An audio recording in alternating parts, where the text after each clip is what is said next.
Hello, everyone. We're the Lysander Piano Trio. Thank you so much for joining us. I'm Michael. I'm here in New York, and I'm joined by Itamar and Lisa in Athens, Georgia.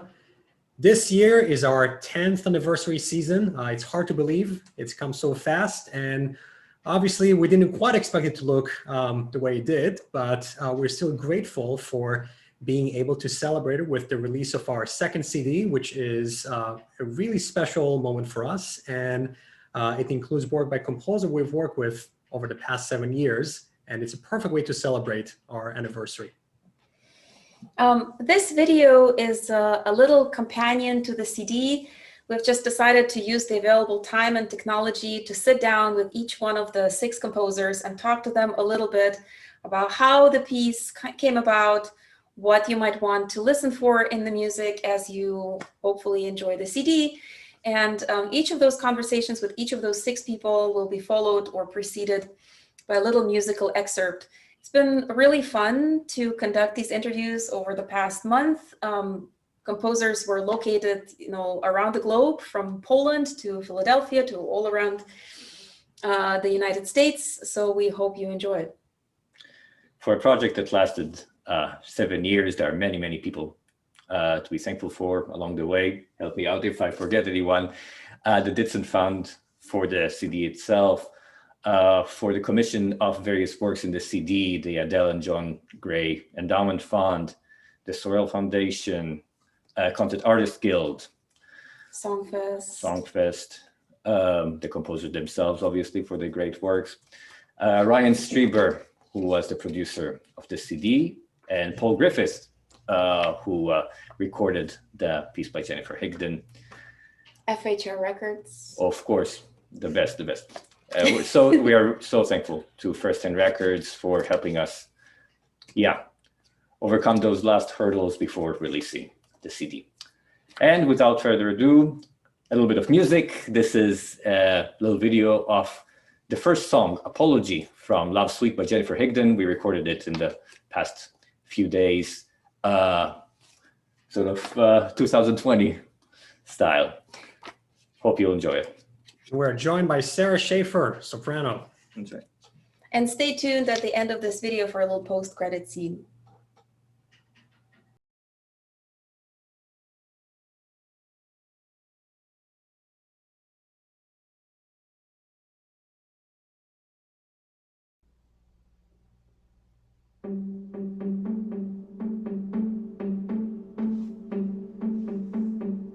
Be not angry with me that I bear your colors everywhere, although each gladdest state, and meet the wonder light in every eye as I go by.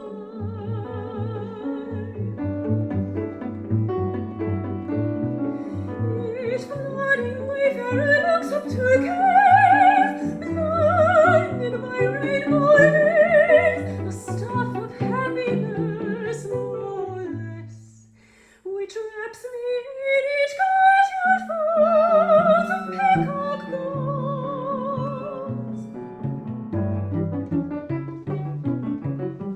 Before my feet the dusty, rough-paved way flushes beneath its gray. My steps fall with lights so bright, it seems a myriad suns are strewn about the town. Before me is the sound of steepled bells, and rich perfume smells, and in forgotten cloud, and shroud me from close contact with the world. I dwell impelled, you blazon me with joy and send me on, a flaming nebula lifts me up.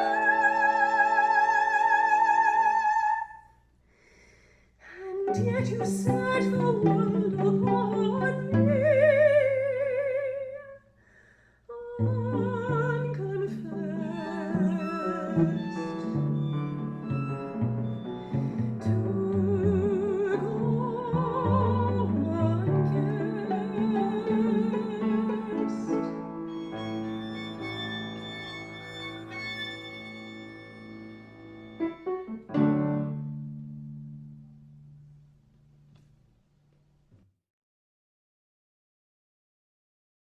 It's so great to be here with Jennifer Higdon and Sarah Shafer. And today we're recording this on January 8th, and our joint album Mirrors is out today. And the physical copies are out today. And it's been so many years in the making, but it's been fun, and I'm so proud of it. And I'm so glad you both are part of it. So I think that the piece is from 2016. Is that right, Jennifer? It's actually from 2013, believe it or not. I thought it was 16. No. Yeah, and I didn't realize that. I had to go back and look. But the thing that made me think about it was the fact that I was just finishing Cold Mountain, my first opera, when I got the call about the thing. And I remember I literally had just put the double bar on the end of the opera literally that day, and I got the call, and I remember thinking, I still feel like I have more vocal music in my system. So I immediately said yes, because this is a little unusual. Normally people will get me to do a commission, but we usually have to put it on the schedule 3 or 4 years out. But I had left a big enough gap for writing the opera that I could tell there was going to be time. And because I had so much energy with the thought of vocal music, I literally pounced on this. And believe it or not, this is one of the most natural things I've ever written. And I'm sure it's because before that, I had spent basically 2 years just thinking of lines and words and how to encapsulate a poem or a line to kind of shape it and give it the emotional heft I felt like the text needed. So this was a real natural. When this came up, I jumped on it. Was it at Songfest that you premiered it? It was, yeah. So there was a Songfest commission, right? And it was, I think it was sponsored by the Sorel organization. That's right. Wonderful organization that supports commissioning and other things.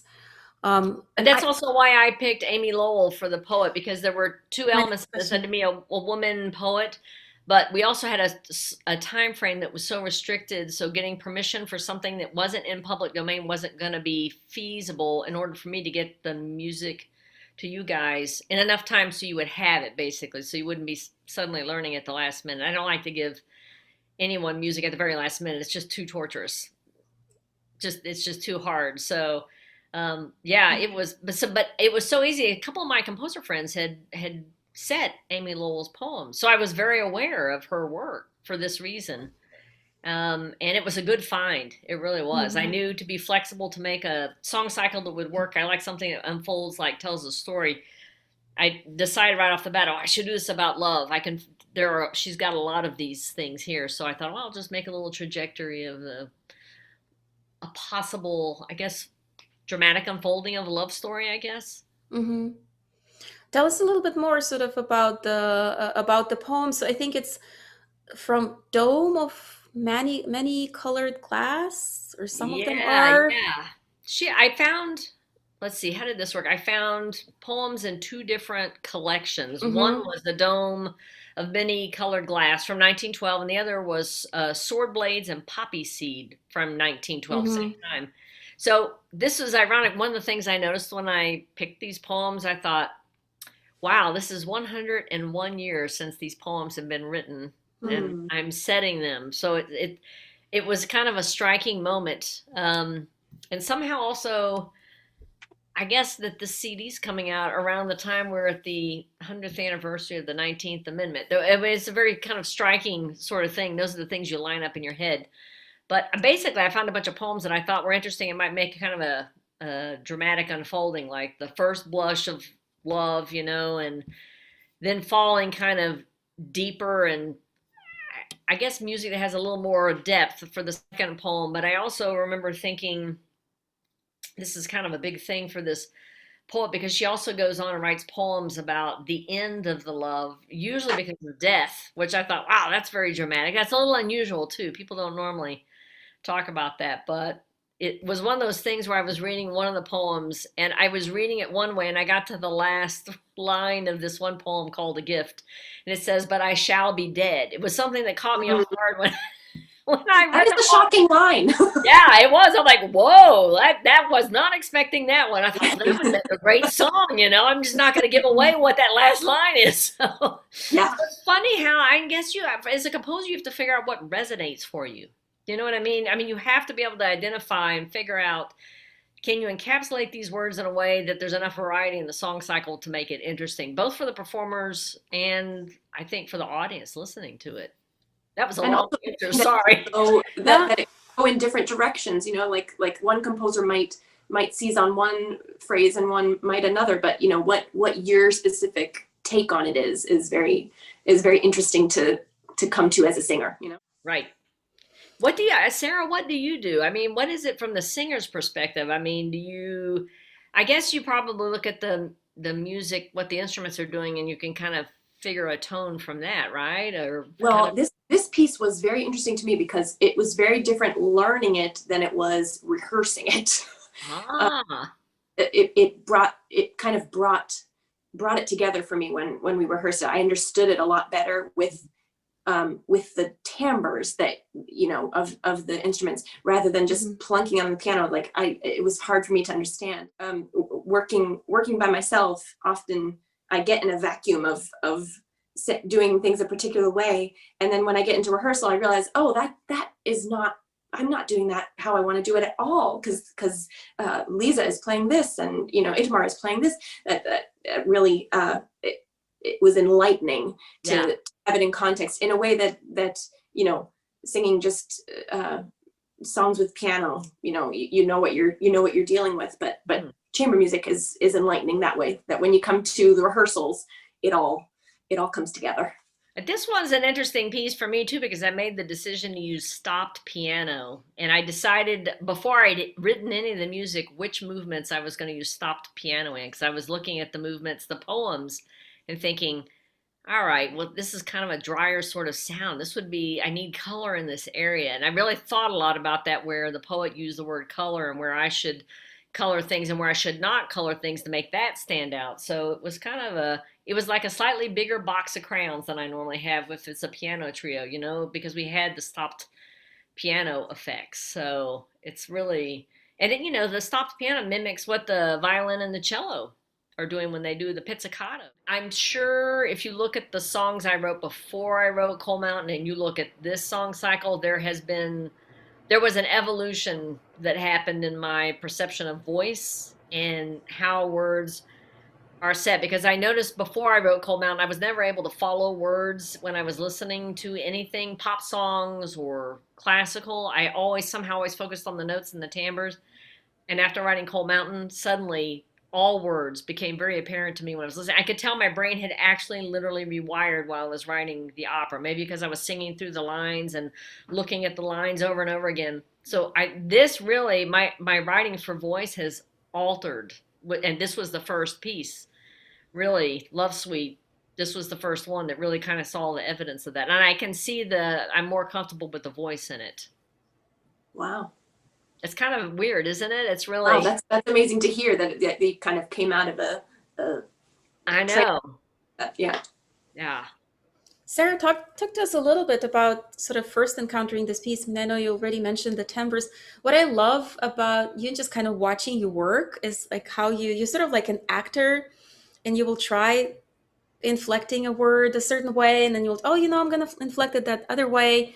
I was also thinking about particularly that little bit that Jennifer mentioned, and I shall be dead, which is said so interestingly because you said it so serenely, Jennifer, actually. And I remember you, Sarah, also, even in choosing the takes, you know, the couple takes that we had for the recording, just being so particular, you know, that word, this, all of Sarah's notes, I think, were about the words. Mm. Yeah. So, and you know, especially in that place, coming in context for what had happened before, how to make it fit with what had come before, but also special. You know, I do what you say, and I try things differently in rehearsal because I like to kind of figure stuff out as I'm going, which I do in practice too. But in rehearsal, it's better because you can actually get a fuller sense of what's going on. I remember the notes were hard to learn for me because it was some of them were you know, where I wanted to go, you went slightly different, you know. Sorry, that was intentional. I know it's intentional, and it works so beautifully. But I remember being frustrated at the beginning, like that my instincts were not didn't kick in immediately. In some places, you leave me to decide how to interpret it, you know, so you interpret it, you know, in one way, and then you kind of leave it open, which I really like. So I could take things differently, even maybe than you intended.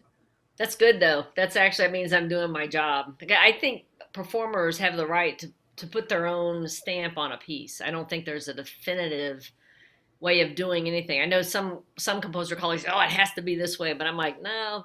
I mean, you know, the performer brings something to it, and that's an important thing to recognize. Well, we always want to do what the composer intended mostly, but you know, where there is freedom, you know, we will take advantage of it. Yeah.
Hi, everybody. I'm here with Galat Cohen, composer of Around the Cauldron. Thank you for joining us, Gilad.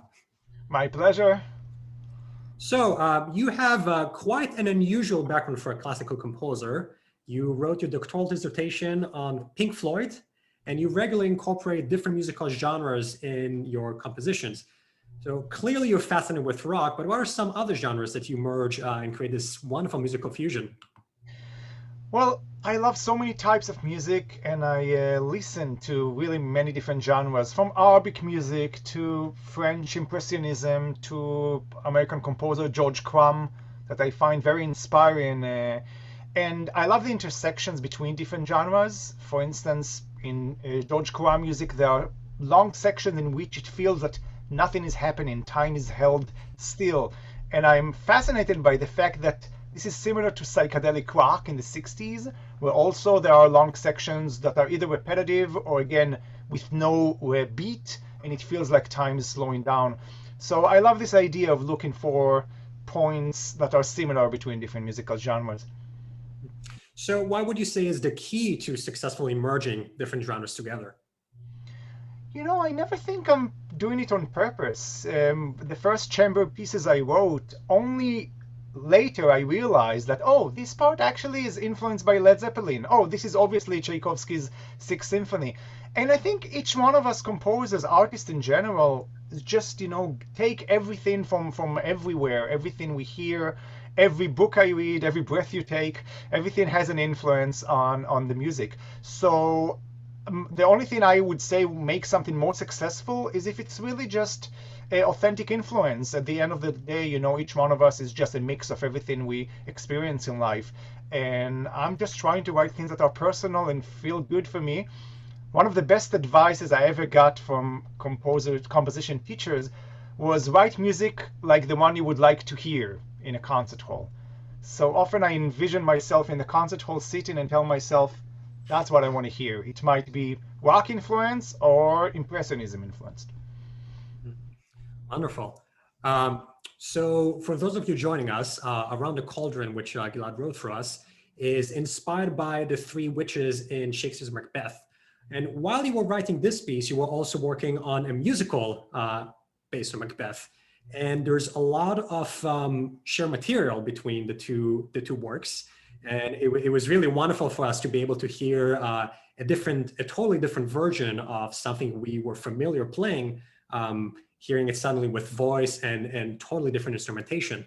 So what are some of the different challenges that you experienced with the piano trio as opposed to the musical, and vice versa? What are some things that were easier with one ensemble but more difficult with the other? Well, I'll start with the easier. It's so much easier when you have text or any source really to deal with. Motifs, concepts that come from outside of the music, and then you just have something to start from. Composers often have the blank page syndrome, you know, the fear of I can do anything, so what should I do? There are so many options. And when I know I'm writing based on songs, based on Shakespeare's text, based on the three motif of the three witches in Macbeth, so the number 3 can be translated to rhythms of 3, to intervals of 3, to phrases of 3. There's so many elements I can incorporate, which is good. The hard part is that in theater, I have drums, I have bass guitar, I had bass guitar in that instrumentation, I have singers. I'll give you an idea of something that is really challenging. When you have lyrics, you can write verse, chorus, go into another verse with different lyrics. The music might stay the same, but because the lyrics are different, it will still be interesting enough for the audience. In instrumental music, it doesn't quite work. You can't just have a theme, go to another B section, and go back to the same theme again and again, and expect it to sound fresh or interesting if you don't change anything. So you have to compensate for the different lyrics in the vocal version. Another thing is the instrumentation. Again, drums. How can you find something that will sound rhythmic enough? The cello can drum, right, Michael, on the cello a bit. You can get some interesting effects from the piano that are similar. It will never quite be the same, but I find it a fun challenge. That's for me the whole thing. The whole thing is about trying to use acoustic instruments to create sounds, timbres, textures that come in from the other side, from amplified music, and I find it fascinating. And speaking of challenges, one of the wonderful things with the three witches or the Weird Sisters, you have this tradition in different works of literature and mythology of groups of 3. You have the 3 witches, the 3 Norns, the 3 Rhine maidens.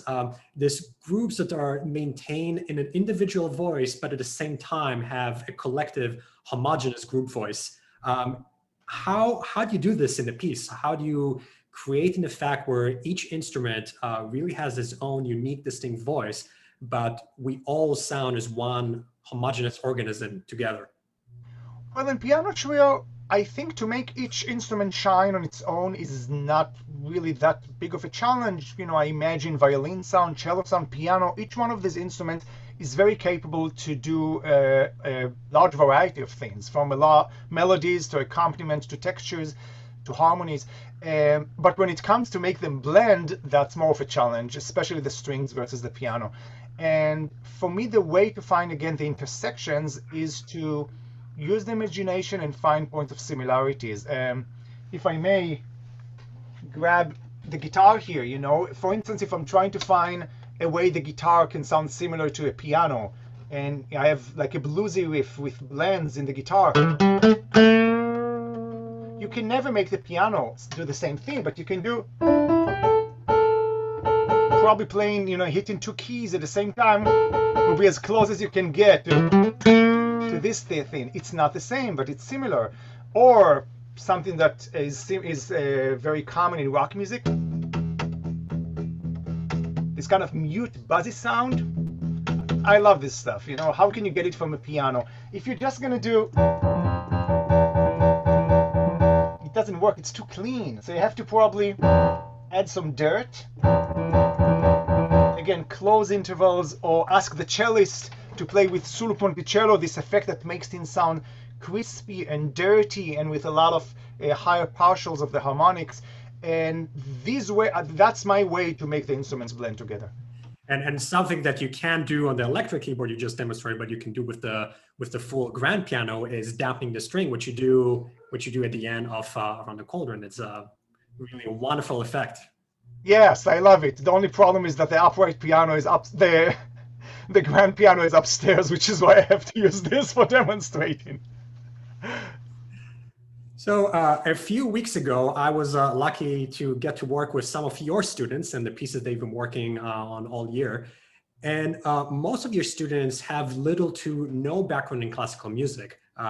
So for us, the classical musicians playing your music, it's a wonderful educational experience, learning a little bit more about rock and blues and musical theater and some things we're not so familiar or comfortable playing. But what are some of the things from classical music that you teach your students? What are some of the important principles of classical and chamber music that you want them to know? There are quite a lot of things that are principles for life, not only for music. For instance, use your imagination. I find that many musicians who used to work in the pop and rock field tend to rely on immediate feedback, let's call it this way. You play a chord and you hear it on the guitar. You rehearse with your band, you hear the feedback. You create music on your own computer, you can hear it immediately and make changes accordingly. Classical composition is a completely different thing. It's a different beast, because you write the music, I write on paper, and you don't hear it. It's all here. It's all in your mind. And it's challenging, but it's an amazing exercise for the imagination. You have to really imagine the notes. And it was hard for my students to get it at the beginning, and then step by step they let their mind free and realize they don't have to rely on what they know. They have to use their imagination to think of things they're not familiar with. Another element would be to really study deeply the art of instruments. Composers need to really know many different instruments. We have textbooks, we have YouTube these days, things are much easier than they used to be 200 years ago, but still you have to really know deeply how to write for these things.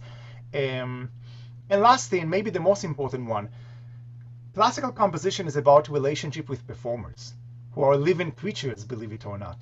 Unlike MIDI, computer, electronic music, a lot of things that my students usually do, and I've been telling them it's like writing a script. They're writing a play, and someday the actors and the director are going to pick this up and going to make it their own, and they're going to adjust things and change things. And if what you wrote in the script is unclear or is not exactly what you want, who knows what you're going to get. So it's out of collaboration in different times, right? You compose at one point, the performers will pick it up maybe half a year later and do something with it. And this is the magic and the challenge of classical composition. And finally, do you have any exciting or unusual project you're working on right now? I might be starting a new piece for an orchestra and a rapper that I will be co-writing with a lyricist and rapper, and that will be a first for me, and I'm super excited. I got into the world of hip-hop over the past few months just by listening, and I think the rhythms and the lyrics and everything will be an amazing mix together. So that's one project. Well, thank you so much again for joining us, Gilad. It's wonderful to see you. Same here, Michael, and thank you for including my piece and performing it so beautifully. This is really something. It's our pleasure.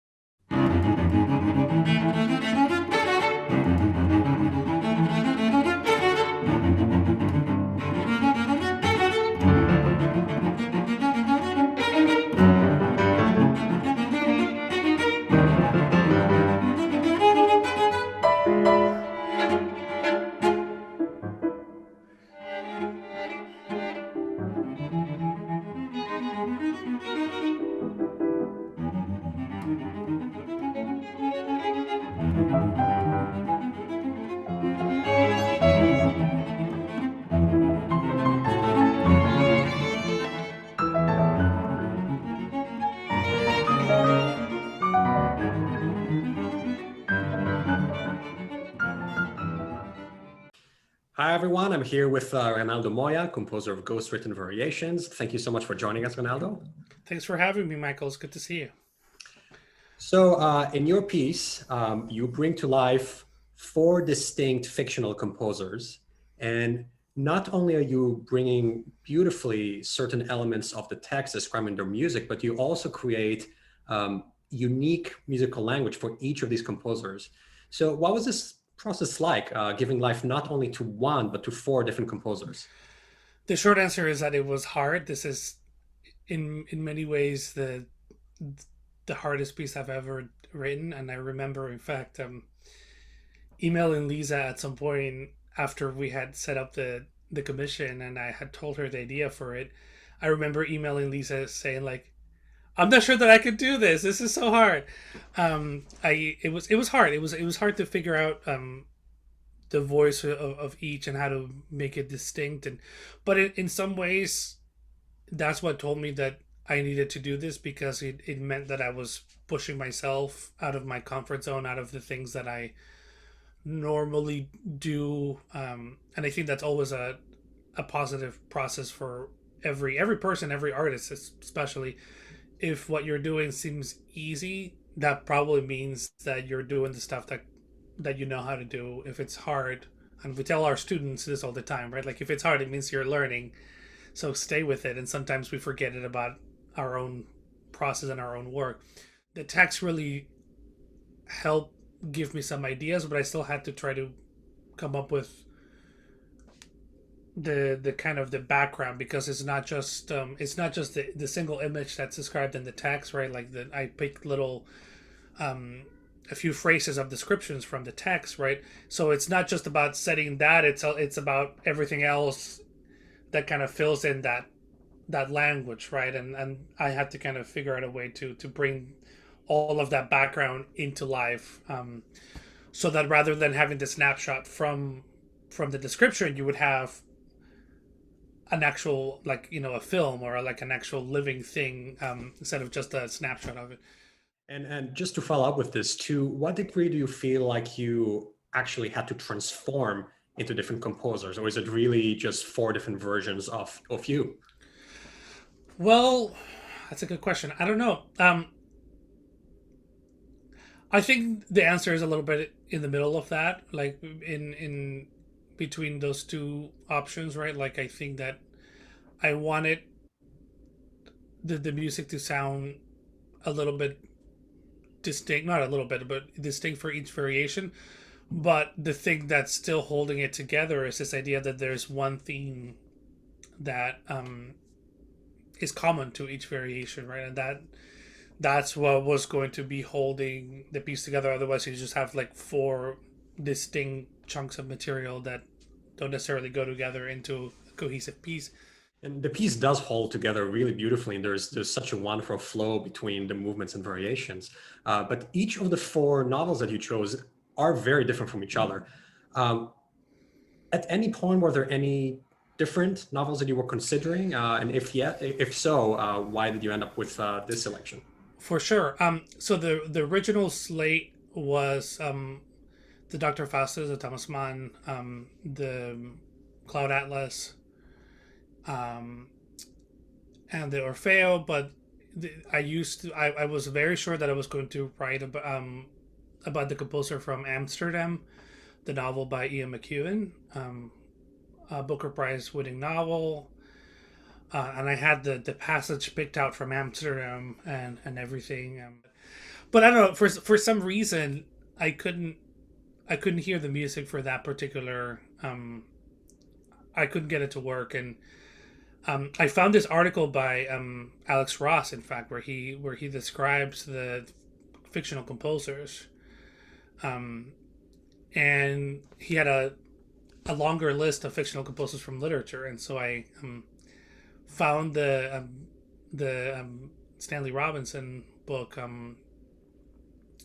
and that's, I took a look at that and I read it and I was like, oh, this is a totally out of left field,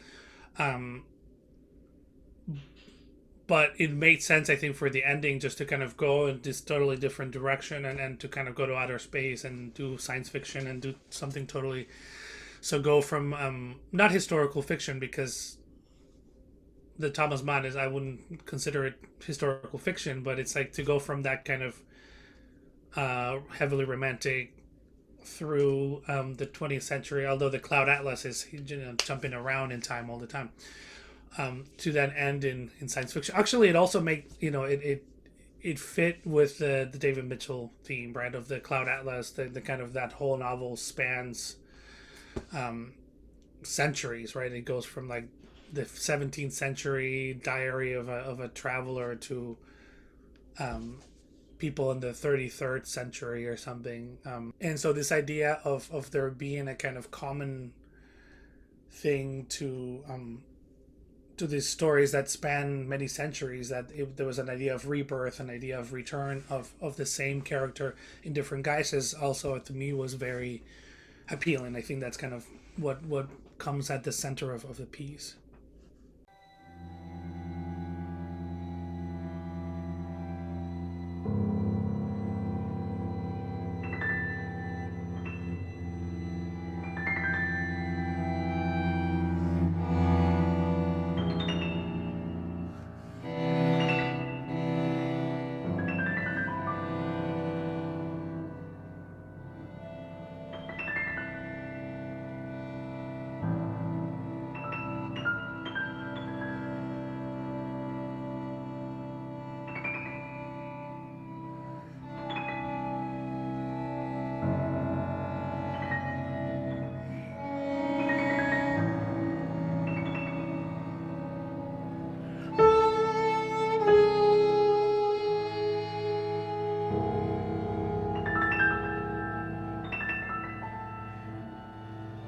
So is this the first time that you've tried, well, not tried, but you have written an instrumental piece inspired by a non-musical art form?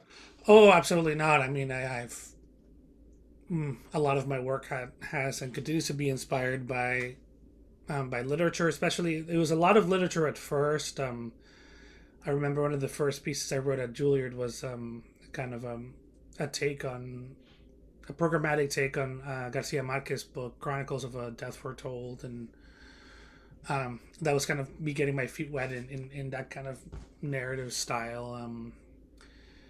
And I just finished a piano concerto inspired by, you know, visual art, inspired by the artwork of a Venezuelan artist, Carlos Cruz Diaz. I've written a trumpet concerto inspired by taste. And you know, each movement is inspired by one of the 5 distinct tastes. So you've got the bitter and the sour and umami and salty and sweet. And so yeah, to me, inspiration from other art forms and other experiences is a very important part of getting my imagination to kind of go. In fact, sometimes for me, the hardest thing to do is to just like, here is this little bit of music, go do something with it, like no title, no inspiration.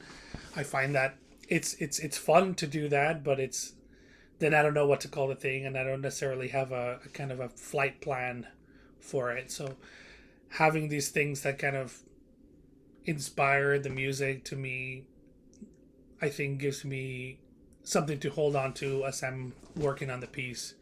Plus, I also think that in a, not in a strange way, but in a way, it kind of gives the audience something else to kind of hang on to while they're listening to the piece, which I think is important too. And obviously the fact that it's instrumental, that you don't have text, creates certain challenges with how you can depict narrative. So what would be some of your advice for younger composers who are looking at extra musical materials as a source of inspiration? I would say just do it. I think that sometimes young composers, their filters are set too high, right? So that like they stop themselves from doing the things that they want to do because they maybe are not ready. Just keep writing. I think you're going to get better writing a piece that you might not love. You'll get better at it doing that than by not writing a piece that you might not love. I don't know if, I mean, I hope that makes sense, but I think the way that composers get better at, the way that humans get better at things is by doing them, right? So just do it. You just make good music. Do something that inspires you. Trust that inspiration. I think that's important, to trust that that's the way that your imagination wants to go, don't fight that. I think that young composers especially are so often taught to like not trust their instincts. And this is not a criticism of many of my teachers. I had the luxury of having good teachers that were great about that, but I've heard from so many other composers that this hasn't happened. And so Oh, great. Before I let you go, you mentioned that you just finished a piano concerto. Are there any other exciting or unusual projects you're working on right now? nothing too unusual. I'm putting finishing touches on a string quartet today. And then I do get to write my first COVID piece after this. I'm writing a short piece for the Portland Youth Philharmonic that will be recorded individually by the students, right? So that each kid will record on their clarinet and then they'll put them together at the end. So I'm excited about that. I mean, that's composing in 2020, 2021.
Okay.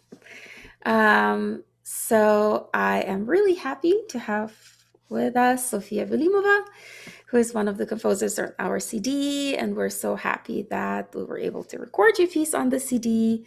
It's a wonderful piece that we have been playing ever since it was commissioned, and maybe you could tell us a little bit about where you were at when the commission happened and how did it come about? So I was a student at special music school, which I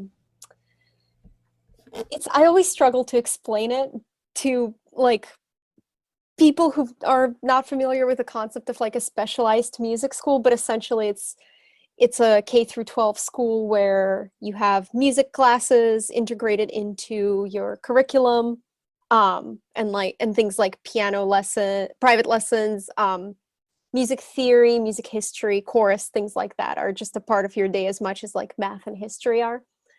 And I was taking music theory with Lisa. I think people think about music theory as like math light, but I actually tend to think a little bit of it as like an English class almost, but for music, because you're sort of learning the way like a piece of art comes together and you can take it apart and look at it and it's really exciting. Especially when we did all the like counterpoint and all of that, I was very excited about that because at the moment I was really into Bach. But at this, and so you were a pianist too, right? You were a pianist at that school. yeah, I majored in piano, studied with Natalia Chidlishvili. Yeah, I started piano quite late, but I'm more or less caught up. So it was, I don't know, it was never my like main thing. My main thing was always composition. And SMS started offering a composition class my 6th grade. And it was just like this after school program for middle schoolers and also some people outside of the school to come in. And we studied with Robinson McClellan, who was a great teacher. And it gave us really amazing opportunities. Like we've written for Metropolis, we've written for Yarnwire. We worked as a couple of like independent performers. And at I believe it was the end of my 7th grade year, Lysander Piano Trio invited me and 3 other people to compose a piece, specifically inspired by Midsummer Night's Dream because Lysander comes from that. And we sort of ended up not really meeting because Zoom wasn't a thing back then, but we emailed back and forth about like what we wanted to do, how we wanted to split up the project. And you mean the 4 of you, right? The 4 yeah, composers. It was yeah, me and Mai, Paris, and Kiri. And we essentially settled on doing 4 characters. I ended up doing Titania and her suite because I was excited about writing fairy music and making it magical and ethereal and floaty. And that's how the piece started. And then I was going through my like very rebellious composer stage at that point where it's like I knew the rules a little bit so I could break them and do a lot of just like dissonance and heavy chords and things that maybe aren't meant to traditionally go together. And so it ended up being like a very chaotic sort of scene in which maybe like you're sort of intruding onto the magical space, and within it you encounter like this beautiful, majestic character that is Titania. And then it is kind of lost once again with the sort of like rapid fire, chaotic cascades on the piano. Yeah, I mean, I find the piece so evocative, I think, and especially that duality in it of those 2 characters, I think comes out really strongly. And it's also very unexpected because it sort of starts one way and then it just pivots really, really quickly. So I love that about the piece. Did you, were you influenced by anything else at the time? Anything you were playing on the piano? Or, I mean, if not, you don't have to answer, but. Yeah, at that point I was actually discovering like for the first time contemporary music, like Steve Reich and John Adams and composers who were alive at that moment.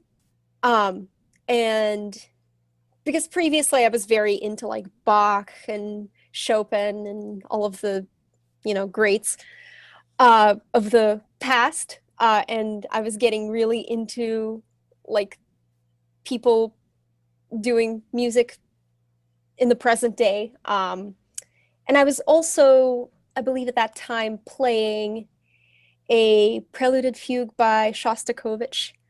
So that was really exciting to me as well, like taking very like old and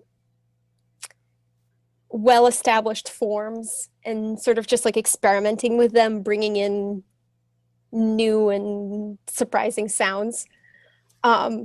So I would say those 2 were my influences at the time. And since I was in the composition class, I was also constantly around music of my friends and like various. We had guests come in who would present things they've written, and I'm sure bits and pieces kind of come together.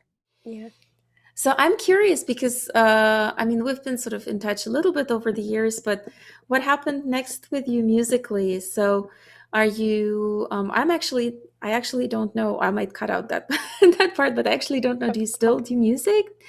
Or what are you doing at Amherst? What is your major? And Mhm. Yeah, so after I graduated SMS, I did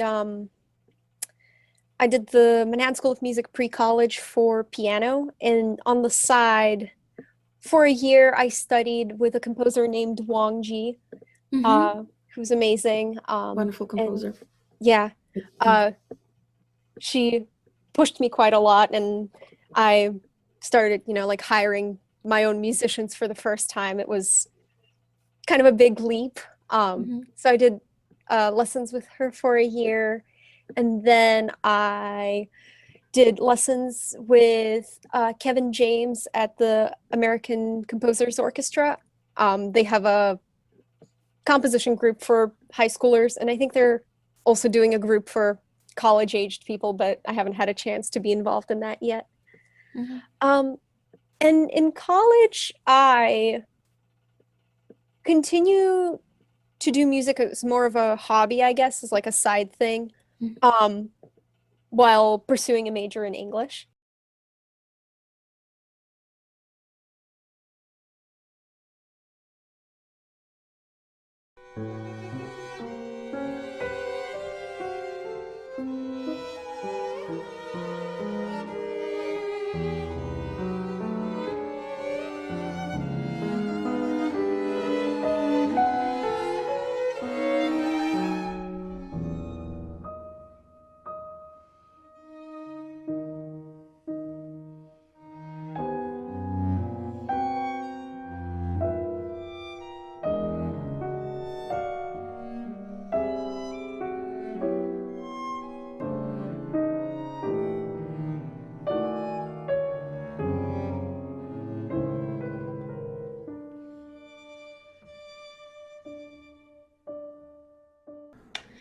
Thank you so much to Will Cooper for joining us today. Thank you, Itamar. So I wanted to ask you about the trio Anden Wasson zu Babel, if I pronounce it correctly, variations. It's inspired by the Psalm on the Waters of Babylon. How did it come to be, this piece? Yes, so back in 2009, a dear friend of mine, Juliana Felina Rothmaler, mezzo-soprano, asked me for a piece for solo voice for a recital that she was giving in Berlin.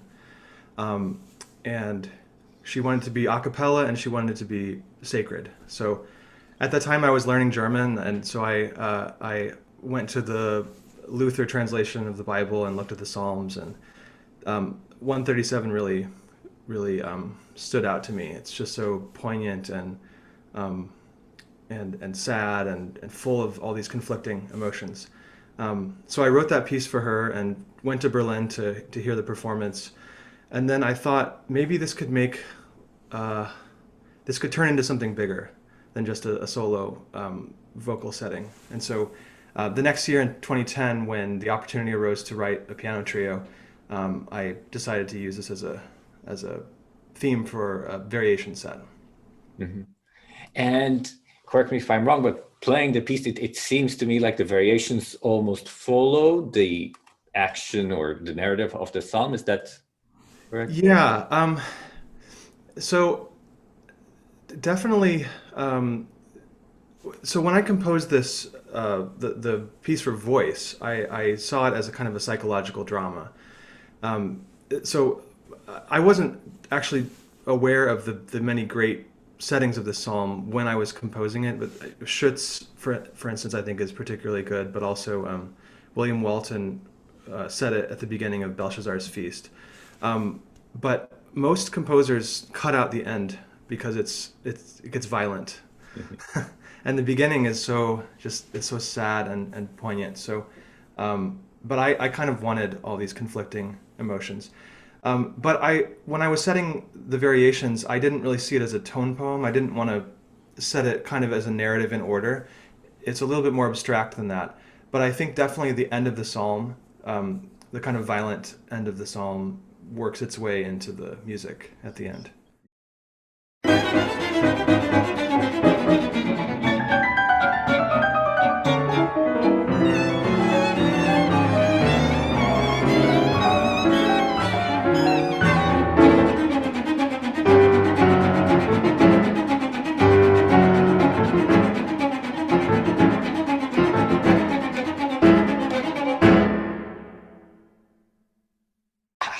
How did you go about transferring some of the vocal original into trio writing?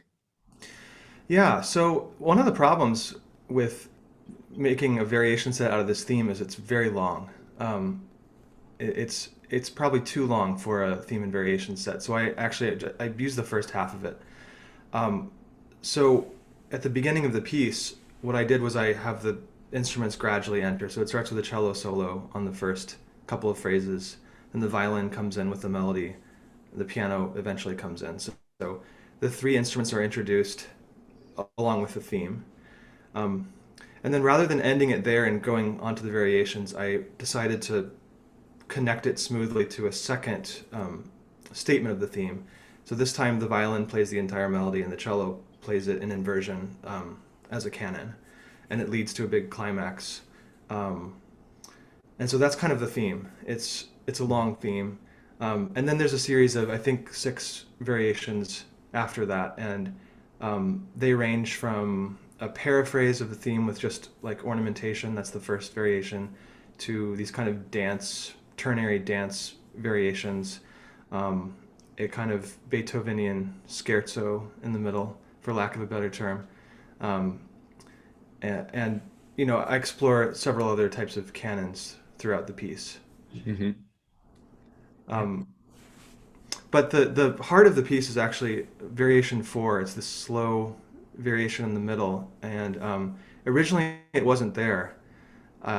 It went straight from variation 3 to variation 5, and my teacher Robert Beezer told me after I submitted the final draft to him, you need a slow variation right here. And so that was the last thing I wrote, and I'm grateful to him that he made that suggestion. Wow, that's amazing, because that's, at least personally, that's my favorite part of the piece. That's, yeah. I think it's my favorite now too. So yeah, he was definitely right about that. Back around the time you wrote the piece, I played a sonata movement for violin and piano that you wrote in somewhat of a similar style. And I was wondering, how did you find your own compositional voice? It's a good question. Yeah, I'll never forget that. The first time hearing you and Lisa play that piece, I think it was in a practice room pretty late in the evening. And I just thought, this is how my music is supposed to sound. So, and that's how I feel about this recording. It's like, I can't imagine a more beautiful, expressive performance. So thank you for that. Yes. How did I find my compositional style? Well, I think around this time, in 2010, I think you can hear clearly the influence of Schoenberg and Berg in this music. And I believed in writing in a very chromatic pitch language with a heavy focus on counterpoint and rich harmony, and using traditional forms and focusing a lot on motivic development and that kind of thing. And so I think this, in some ways, this piece represents what I was doing when I was at Juilliard, maybe the end of that period. My music has changed a lot since then. Mm-hmm. I've been focusing more on instrumental color and texture, and thinking a lot about narrative ideas instead of form, and thinking about pacing and that kind of thing. I don't know if I can define precisely exactly how my musical style came to be. I guess it's some amalgamation of all the music that I love and uh, try to put my own personal stamp on it.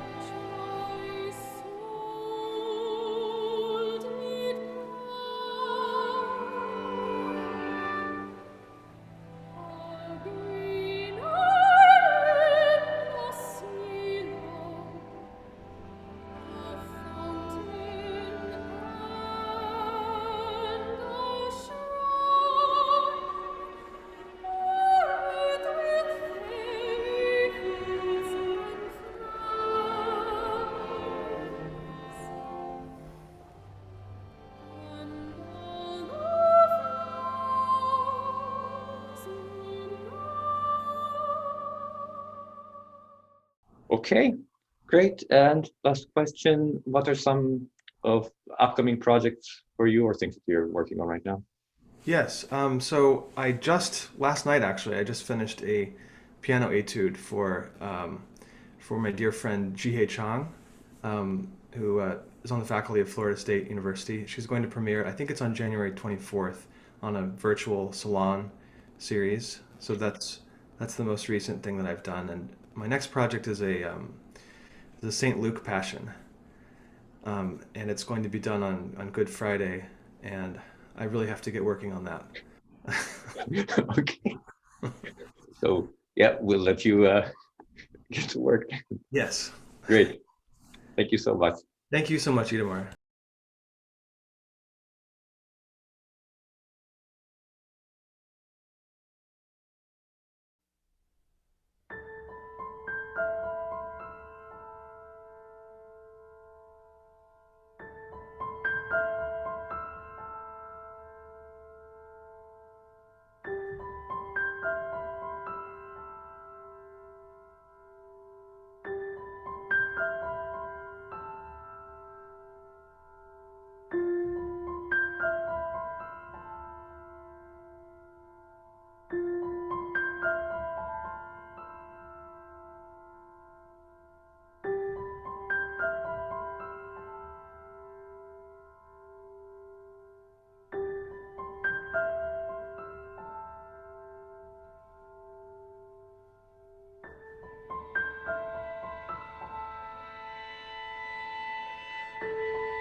And thank you so much to Jakub Ciupinski for joining us from Poland. Thank you. So, we've played the Black Mirror a lot since, since the premiere in 2014. It's been an amazing success with audiences.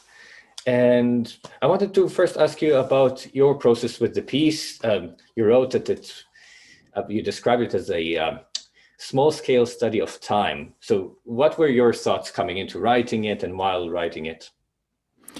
In terms of time, I thought of this piece as rather short piece that got stretched in time in terms of experience. It doesn't mean that there's not enough detail for every temporal unit, but I thought of this as this slow down experience that we're supposed to be very patient with this piece. And I know that for musicians, it's probably one of the biggest challenge to and you guys are amazing in keeping that time and being in the moment.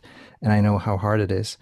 But at the same time, so that's in temporal level. And at the same time, I thought about tonal range. If you think about photography or paintings, how many shades of color, what is the spectrum of color? And sometimes we want those huge contrasts, and in music it would be manifested as those big climaxes and then super quiet moments. And I thought about peace.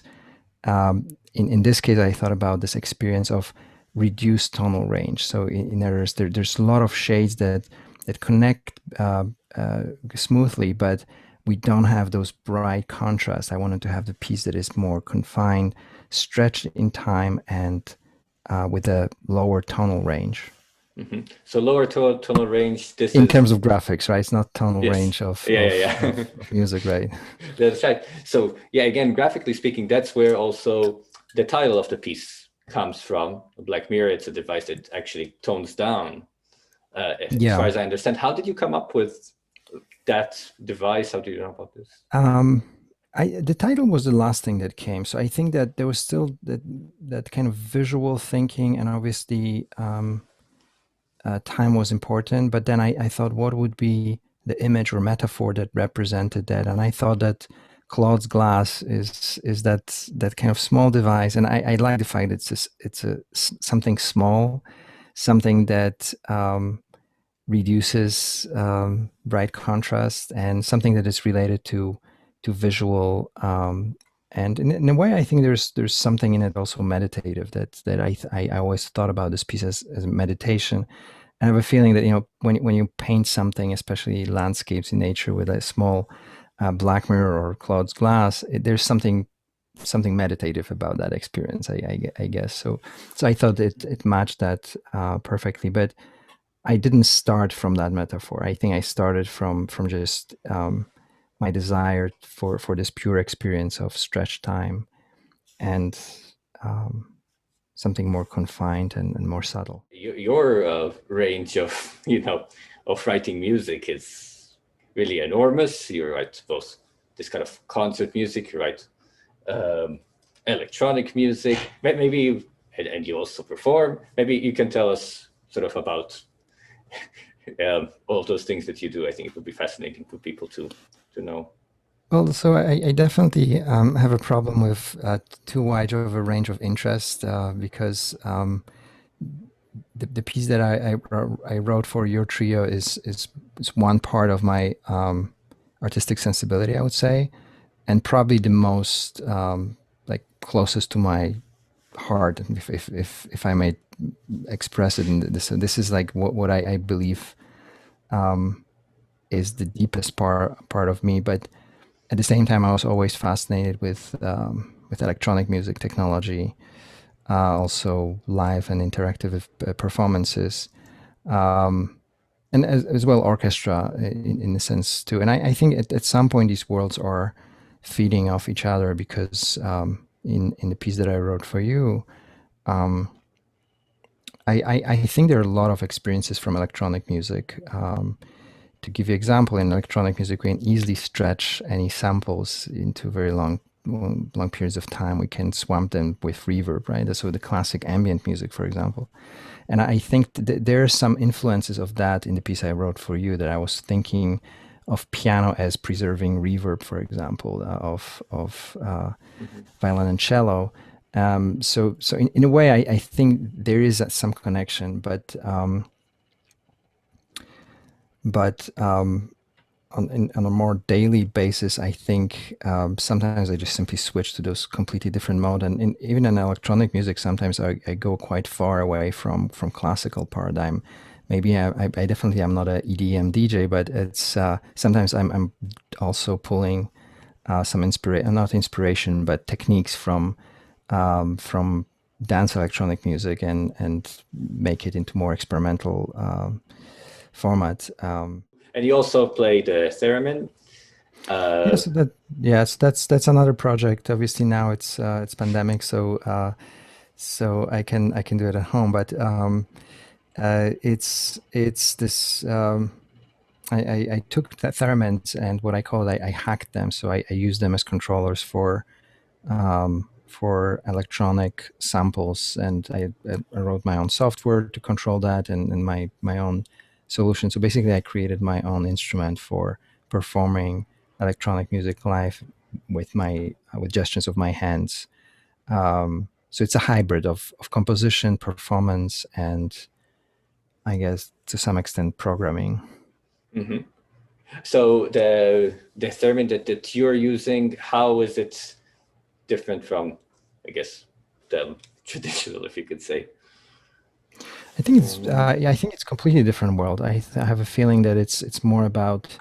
I mean, the technique of composing for that setup is very different. First of all, just to make it clear, I'm not really playing theremin, like classical theremin. It's not even close. It's more like a virtual drum set that I trigger with hands in the air. So the difference is that I have to prepare sounds and pieces of composition that can be effective when triggered in that way. So it's more like a mosaic, like maybe another visual reference, but it's kind of a mosaic that I'm creating in real time, and because it's performed, I cannot write music that I wrote for this trio, for example. It's because it's not effective. If nothing happens in terms of motion and that performance, I noticed that it doesn't make sense to have that more theatrical moment. So that music is extremely dynamic, full of contrast. So if I use, we talk about Black Mirror and those dim colors and landscapes, this is more like some kind of splashes of super bright colors and completely in disarray and spontaneous, and it's a very different technique. And only then it makes sense when you can see the connection of gesture and music. Okay, but still, you are a performer. You're a person that does live on stage, at least some of the time. Does that, do you think, affect how you write, or basically these two things are quite separate? Or yeah, I think it's too early to say. I think I'm still switching my modes of operation or modes of composition. I think it still informs my music in terms of techniques, electronic music techniques, and that, because I'm constantly growing and discovering new ways to express myself this way. But I think that when I'm switching to classical mode, I think it's more about my classical training. That I grew up. I was a pianist, but I grew up around musicians, also violinists and cellists and orchestras. So that helped me inform how, what is the gesture of even one note played on one bow, and how musicians approach that. So I think that's closer, that's further apart from electronic music, that it's much more.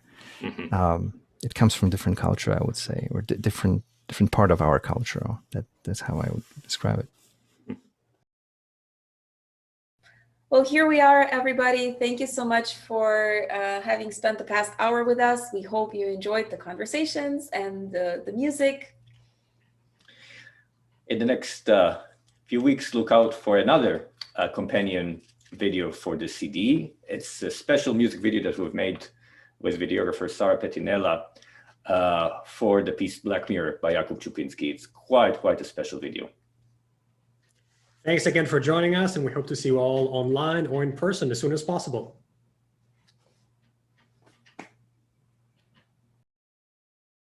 So do you want to ask, or do you want me to just start, Lisa? What is your just in case I'm going to say something, I'm just going to oh my goodness. Oh my gosh, look at those eyes. Oh, she's like getting ready to lay down over here. She normally makes an appearance in every Zoom thing, which is great when there are classes of kids. They're like, "You're a cat." Aww.